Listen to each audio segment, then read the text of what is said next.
right, here we are on this fine Thursday morning. It is very AM. And I thought before I go to work, I would do a video for all my new subscribers. In my previous stream, someone had made a comment about my wife spotting me when I did my heavy set. And they had said, how can someone like that spot that much weight? It's fake. And I wanted to mention it because she's been my spotter for a very long time. We have like a system. What we do is I stay with the weight, and all she has to do is just put enough pressure on it to take a few pounds off of it. And if you think about it, if you ever watch that woman carry groceries in the house, you know she can, put enough pressure on there to take 20 to 40 pounds off the bar, and that's really all you need to get the weight back in the rack. So I told her, I said I would mention that because I thought it was kind of cute that, I've always, she's always been my spotter, and I've done that just because, people go, oh my God, how's this lady going to spot this guy? And we have a system, and that's how, if you're going to use a spotter, that's how it should be. You guys should be in constant communication. In powerlifting, it's actually illegal for the lifters to not stay with the weight. They expect the lifter to stay with the weight even if they bomb it. And really what that's for is it protects the spotters, because if you suddenly let go of the weight and they have to catch it, it can injure them, as a matter of fact.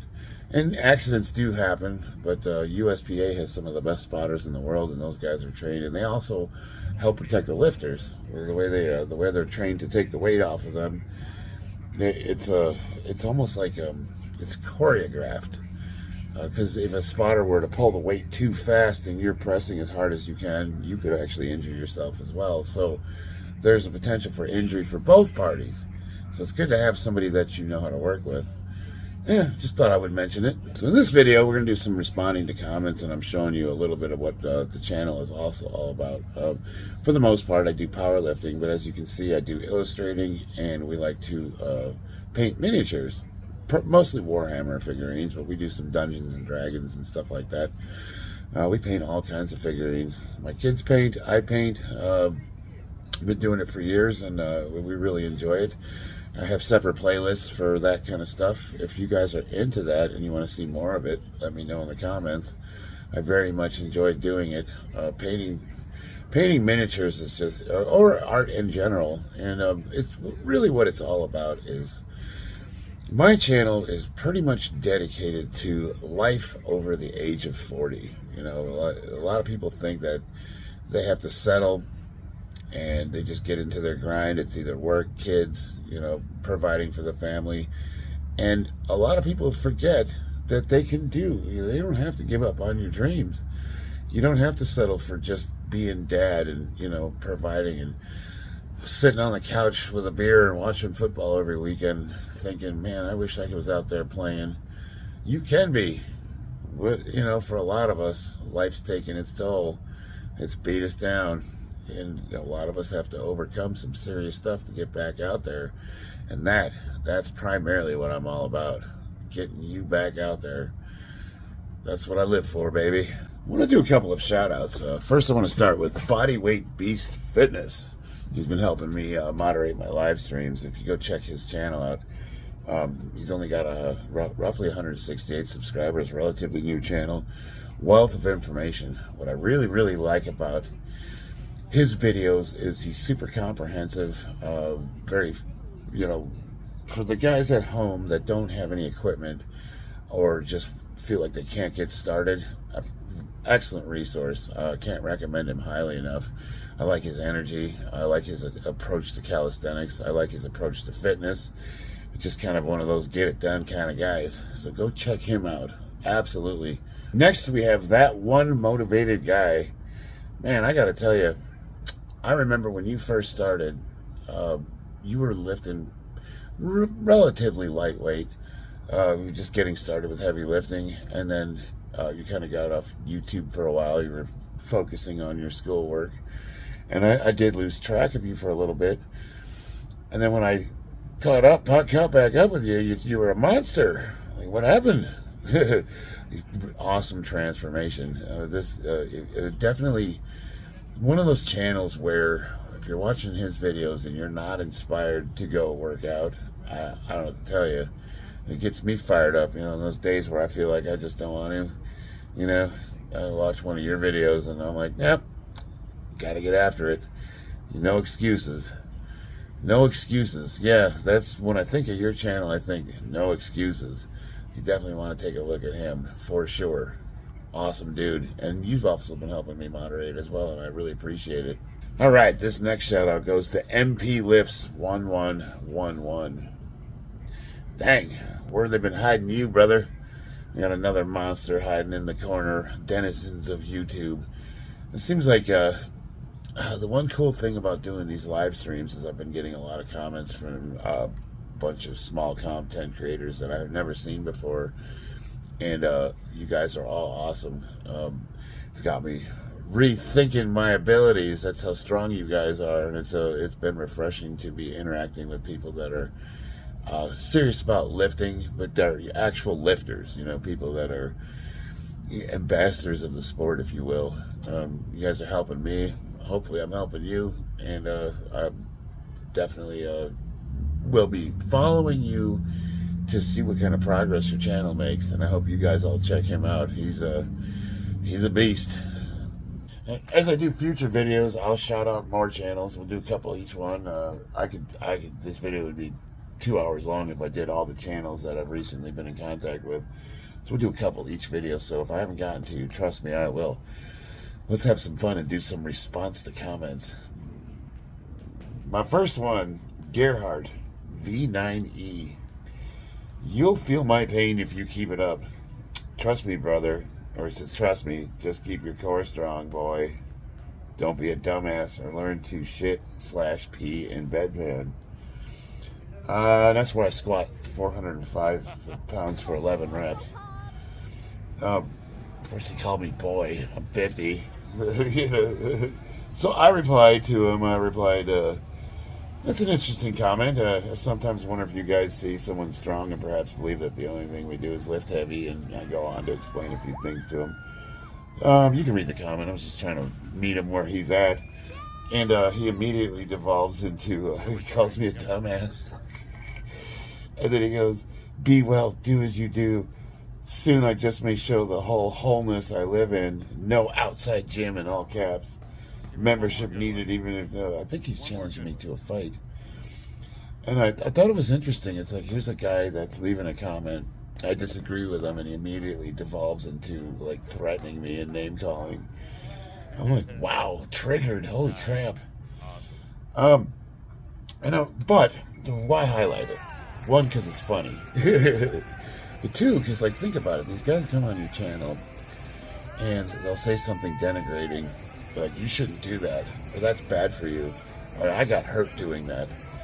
What are they essentially saying? They're saying that if you participate in the sport, if you're doing something you love, you shouldn't because they didn't have success with it.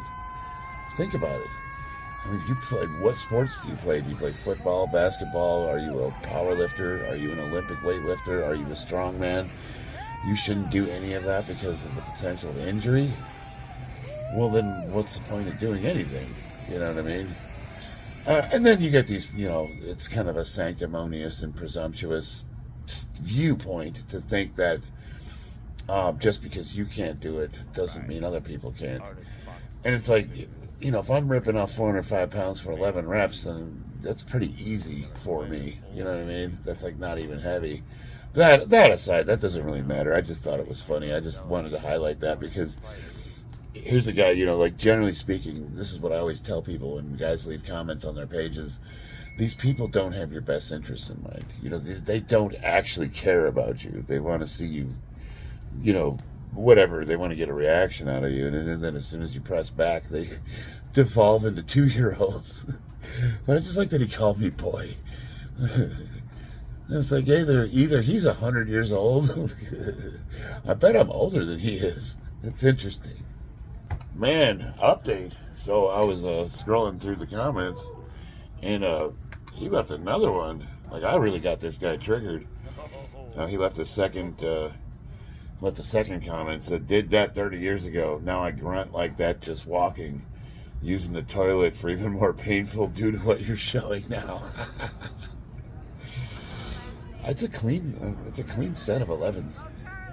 405. Like, I'm watching the video, and I'm like, showing what? I'm just this guy doing squats. They look clean to me. You guys let me know. I think it's a pretty clean set. And he goes on to call me a millennial. He says, you're borderline a millennial. If that was true, I don't know how that's an insult. So this guy challenges me to a fight, calls me a millennial, and says that if I don't stop squatting, I'm going to be peeing in a bedpan. And then he goes on to say he's 60, so he's 10 years older than me. I'm like, wow, what an angry curmudgeon, man. Like, I'm sorry your life sucks, but I was trying to explain to him. If you guys watch my other videos where I spend most of my time doing physical therapy lifting, where we do the kind of lifts that prevent injuries so that you can go heavy, I could probably help you out and get you going. So if you are indeed 10 years older than me and you can't walk and you're peeing in a bedpan because you used to squat, I'm thinking you probably didn't do a few things right, and we might not have taken physical therapy seriously. But that is something I can absolutely help you with, all kidding aside. So I'm going to tag Gerhard V9E, and hopefully he'll see this, and maybe we can help you out, brother. Wow. I actually got 5 or 6 comments about my stomach, and so I'm not going to list them all because it's kind of like, you know what sucks is, like, I'll be doing the live streams, and what I've noticed is people pop in, they'll stick around for a few minutes, and then they'll leave, and then the next batch will come in and they'll ask the same exact question. But in all these comments basically told me I need to stop taking HGH and insulin because it's causing my organs to grow. And and the interesting thing is, it's in the video I put the doctor diagnosis, which is a diastasis recti, and what it is, it's the ab wall is stretched out a little bit, and on the November 20th I have a surgery consultation. What they're going to do is they're going to sew that back together. So I'll have to take a little bit of time off of heavy lifting, and we'll figure out what we're going to do at that time. What I'll do is a video or a catalog the physical therapy process. Anytime I've been injured in the past, or had to have some kind of a procedure done, I've tried to catalog that so that people that may be going through that same thing in the future can see what needs to be done to get back to doing the things you love to do. See, and that's another thing is a lot of guys, and back in the day, a thing like say your ACL got popped, right? And the surgeries for that used to be career ending. Now they're routine surgery. So a lot of injuries back in the 80s, 70s, 60s, guys just gave up. They just stopped doing what they love doing, and a lot of those injuries were career ending. If you had back injuries, they would fuse your back often. Now they do surgery a lot differently. They've come a long way, and a lot of these procedures you can be back to work the next day, like on light duty, that kind of thing. And on top of that, there's a lot of things you can do to make sure that you strengthen or train the area that you had fixed, so that you can gradually get back into doing what you love to do. And then often what will happen, like a common one, is when people pop their biceps and have it surgically reattached, it's generally about 6 weeks before they can start lifting. And then of course you want to lift light, and then there's a process to about 6 months out before it's full strength. And then if you do it right, it'll actually be a stronger attachment point than it was before it popped. So it'll be stronger. You'll have a less of a chance of it. What is it called?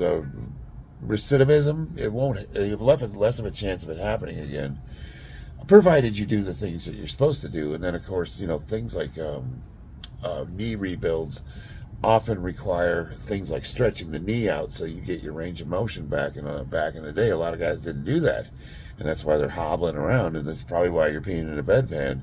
It's like you didn't do the things you needed to do to get your mobility back. But that's something I can help with, because I have at my disposal a good medical team and people that are really knowledgeable. And if you have those injuries, what's really common is guys that used to, they blow their shoulders out and bench pressing, and now they can't lift their arms above their head. And I had my shoulder blown out.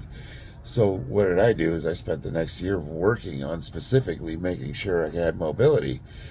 And a lot of guys don't do that. They didn't take the time they don't bother stretching. They just live with the injury, like their day-to-day stuff. Their arms are here and they're working here, and they can do everything they need to do.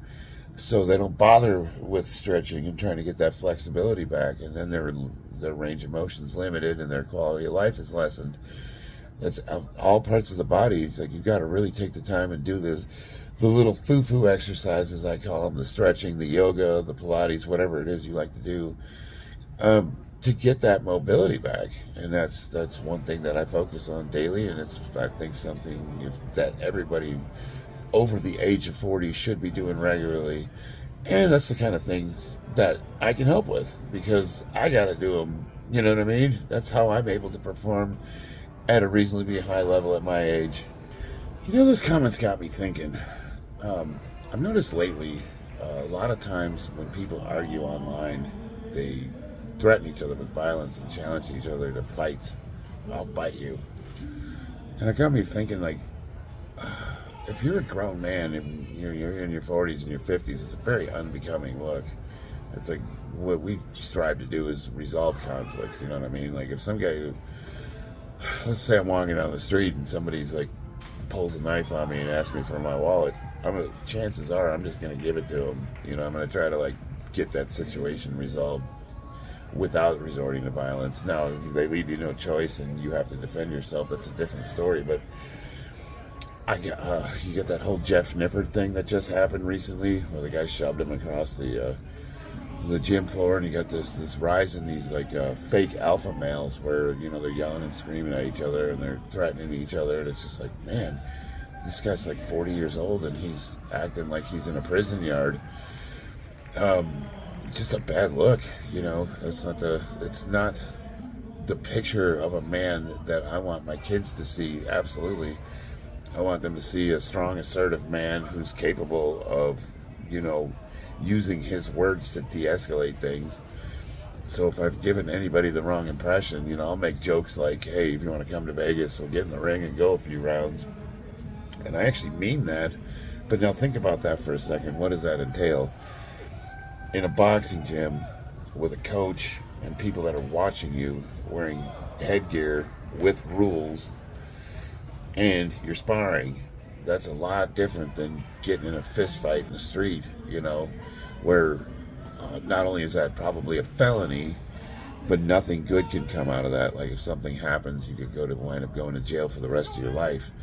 And that's something to consider, and then just the simple fact that your argument's so poor that you immediately devolved into making threats. Like even if you did beat somebody up, it doesn't mean you're right. You know what I mean? It just means you're stronger and better fighter. It doesn't prove your point at all. If I come to you and I say 1 + 1 is 3, and you tell me 1 + 1 is 2, and I get mad and I say, well, let's fight, and I beat your ass, does 1 + 1 now equal 3 because I beat you in a fist fight? No, and it doesn't prove your point either. So what I would do is I would encourage you guys, if you're getting that upset over YouTube comments, like these are supposed to be fun, we're supposed to be laughing, we're supposed to be having a good time, you know what I mean? But if you're legitimately getting angry over this stuff to where it's affecting you to that point, I don't know, maybe it's time to reflect a little bit. Maybe it's time to look inwards and see like where that level of anger is coming from. And look, I'll be the first to admit that sometimes comments really get under my skin. The ones about the gut bother me. Just certain people just make you angry. Sure, we're human. But normally, it's a fleeting thing. You get butthurt for a minute and you move on with your life. You know what I mean? That's normal. But if you're really getting that angry, like to where you're carrying around that level of resentment, there's something underlying that I think needs to be addressed. And it's just not good. That'll shorten your lifespan.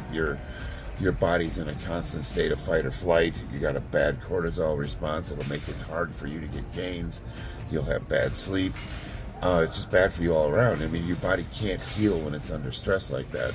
So that's why I always say, like, the three things that we need to look at is body, mind, and spirit. Spirit being, if any one of those three is missing, if you could have you could be brilliant, you could be Stephen Hawking, and he's in a wheelchair. But if you can't walk, if you're not ambulatory, if you don't have good range of motion, if you're in constant pain, you're missing out on quality of your life. Conversely, you could be super smart, you could be super spiritual, you could be a community leader in your church, and you could be filled with the Holy Spirit. If you're not taking care of your body, you're leaving out your ability to fellowship with others, and that leaves out a big picture of that. Or you could be in the best physical shape of your life, and you could be super smart, but if you don't have fellowship, if you don't have the spiritual connection, that's a huge void. And that and then I guess if you were very spiritual and you took care of your body, but you had a super low IQ, I guess none of it would matter anyways, because you'd just be happy sitting in the corner playing with Play-Doh. So maybe ignorance is bliss. That's me, just eating trans, you know what I mean? Man, if you don't have the ability to overthink things, maybe life's not so stressful. And that could be good. I don't know. And on that note, I have got to go to work. It's Thursday, 2 more days. We're going to do some boxing after work with the kids, so I probably won't live stream tonight. Tomorrow I'm either going to do squats or deadlift, or Friday rather, I'm either going to do squats or deadlifts, so tune in for that. Hope to see you guys. Thank you for all the people that have been helping me moderate. I'm doing my best to try to go through and shout you all out so people come visit your pages. I got 3 of you done tonight. There's a whole bunch more. I haven't forgotten about you guys. I'm going to get to all of you. Hope to see you all. I love you guys, and I will see you on the battlefield.